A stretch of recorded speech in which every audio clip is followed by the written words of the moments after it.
Bem-vindo ao estudo do Vem e Segue-me do dia 9 de julho. Meu nome é Vanderlei e hoje eu vou compartilhar com vocês aqui Alma capítulo 30 a partir do versículo 31. O que está acontecendo aqui é que Curior, aquele anticristo, ele está acusando ali a liderança da igreja de pregarem o evangelho por dinheiro, né, de encherem o bolso de dinheiro ali com o dinheiro dos fiéis. Então, aqui no versículo 31 em diante, Curior ele continua acusando Alma, os sacerdotes e mestres, né, de se saciarem com o dinheiro do povo.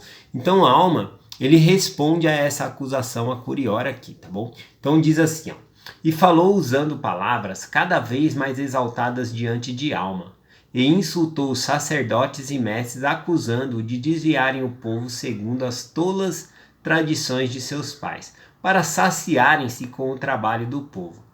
E disse-lhe então Alma: Tu sabes que não nos saciamos com o trabalho deste povo, porque eis que eu trabalho desde o começo do governo dos juízes até agora com minhas próprias mãos para o meu sustento.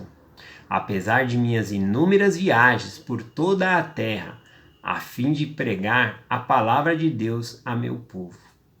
Não obstante os muitos trabalhos que fiz na igreja, nunca recebi um senine que fosse por meu trabalho, nem tampouco qualquer de meus irmãos, a não ser na cadeira de juiz, e então recebemos apenas o estipulado por lei pelo nosso tempo. E agora, se nada recebemos pelo nosso trabalho na igreja, que proveito temos em trabalhar na igreja, a não ser de divulgar a verdade, a fim de regozijarmos-nos com a alegria de nossos irmãos? Então, podemos ver aqui que Alma, ele nunca ganhou um centavo ali por pregar o evangelho ali, ou para pregar o evangelho. E a Curió estava acusando ele dessa maneira, né? Nem ele, nem aqueles que estavam com ele ali pregando o evangelho. Então, e muitos de nós também assim na igreja, né? Porque na igreja de Jesus Cristo não existe clero remunerado.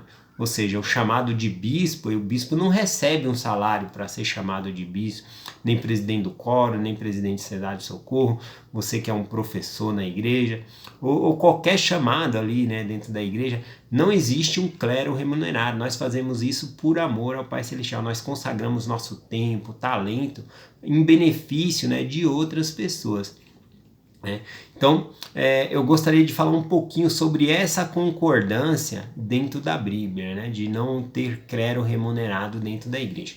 Aqui em Mateus capítulo 10, no versículo 10, algumas religiões confundem um pouco isso, né, porque aqui diz o seguinte: porque digno é o obreiro de seu salário, tá bom?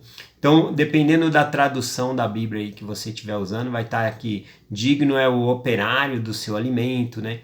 Mas essa palavra salário aqui na Bíblia, ela não representa dinheiro, tá bom? Ela não representa necessariamente salário de dinheiro, tá bom?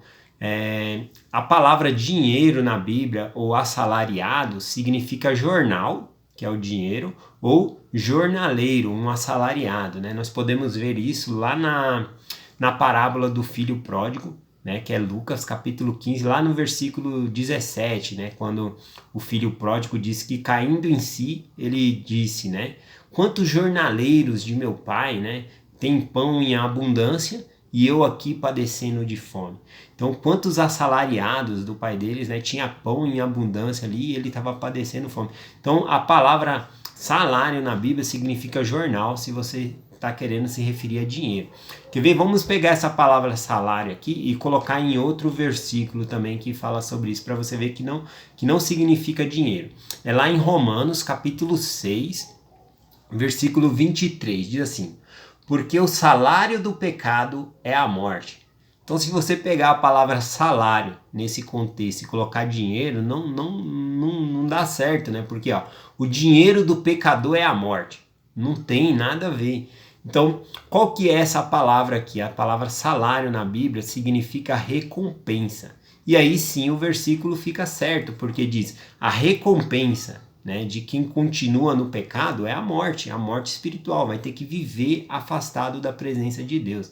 Então, dessa maneira, se nós pegarmos esse versículo e levar lá para Mateus capítulo 10, né, com a palavra recompensa, então diz o que? Digno é o obreiro da sua recompensa. Então, se a recompensa de quem peca e permanece no pecado é a morte, né, qual que é a recompensa de quem vive o evangelho? Só pode ser a vida eterna.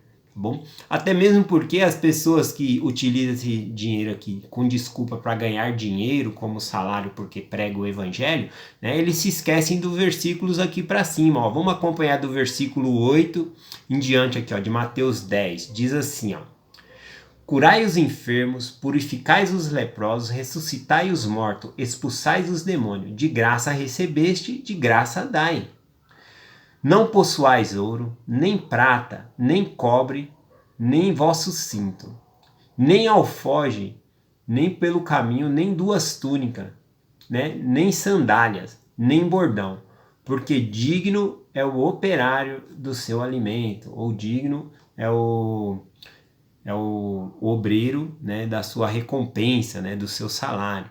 Então, nós podemos ver que a instrução de Jesus Cristo aqui é que aquele que está pregando o evangelho é que não deveriam possuir prata, não deveriam possuir ouro, né? E ao contrário que nós vemos hoje, né? Às vezes nós vemos algumas pessoas adquirindo, pregando a palavra de Deus e adquirindo mansão, adquirindo ouro. Bom, eu não quero entrar muito nesse requisito, mas realmente pregar o evangelho por dinheiro é errado, conforme diz a Bíblia aqui, tá bom? E conforme está pregando no livro de Mormon aqui.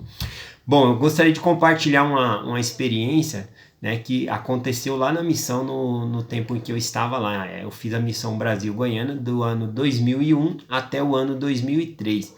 E quando eu estava aproximadamente ali na metade da missão, chegou um novo missionário, né? O nome desse missionário era Elder Garner. Esse Elder Garner, ele era americano, ele já havia feito missão aqui no Brasil, uma primeira vez, como Elder, né? Como missionário de tempo integral. E dessa vez ele voltou com a sua esposa. Então ele era um homem bem velhinho, cabelo branco, né, com a sua senhorinha ali fazendo missão. E ele escolheu fazer missão de tempo integral, né, de proselitismo, né, de andar mesmo na rua, de pregar o evangelho. E ele pregou, né, ele foi para essa missão, que eu pertencia também à Missão Brasil-Goiânia. E quando ele chegou lá, algo bem interessante é que o presidente de missão, né, que era o meu presidente, era o Aledir Barbour, né, presidente Barbour, ele, quando o Elder Garner veio a primeira vez como missionário no Brasil, ele tinha batizado, né, o presidente Barbour. E agora quando ele, né, preencheu o chamado e veio para fazer missão de novo, né, o presidente da missão era o rapaz que ele tinha batizado. Então tinha muita afinidade entre os dois ali. Bom, a história que eu quero compartilhar é que Elder Garner, né, ele estava compartilhando o evangelho lá em Anápolis, né, e ele conheceu um pastor e ele compartilhou ali o livro de Mormon com aquele pastor. O nome do pastor era Francisco, e aquele pastor ele realmente abriu o coração dele e buscou para saber que o livro de Mormon é verdadeiro, que essa era a igreja de Cristo e que ele deveria ser batizado. E ele recebeu a resposta dele. E com muita relutância, assim, né, ele sabia o que ele tinha que fazer, esse Francisco. E ele decidiu, né, largar o ministério dele ali, ele era pastor, e se batizar na igreja, né? E ele se batizou na igreja de Jesus Cristo. Então, na época que eu fazia a missão lá, né, o salário daquele pastor era R$2.000, né? Hoje parece que não é muita coisa, até do jeito que tá as condições aí, tá, parece bastante coisa assim. Isso em 2001, agora nós estamos em 2009, então era uma boa quantia, né, R$2.000. Mas ele, por amor ao evangelho, para obedecer ao convite do batismo, ele largou o ministério dele e se batizou na igreja. E depois ele saiu pregando o evangelho ali, né, entre aqueles fiéis que ele conhecia. Houve outros batismos também. E aí depois os outros pastores fizeram uma reunião lá, falando que o pastor Francisco apostatou para ninguém receber em casa. Mas tinha um outro pastor que era bem amigo dele, e ele foi, né, com o Elder Garner na casa desse pastor e conversou por que ele se batizou na igreja.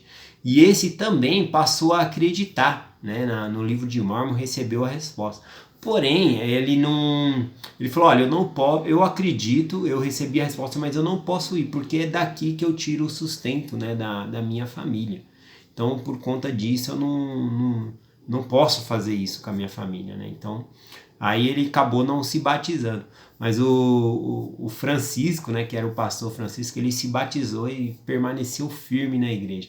Eu lembro que, na época, ao deixar o ministério, ele comprou lá um carrinho de vender batata frita, né? E quando o presidente da missão, né, ele fazia a reunião entre os missionários, ele comprava aquelas batatas fritas ali para ajudar, né, para dar para os missionários ali. Então, é uma experiência muito boa que eu tive na missão com esse Elder Garner, né? Então, realmente o Elder Garner, ele foi um exemplo para mim, ele era determinado, ele não temia em compartilhar o evangelho com todas as pessoas. Então, eu deixo essa mensagem em nome de Jesus Cristo. Amém. Até amanhã.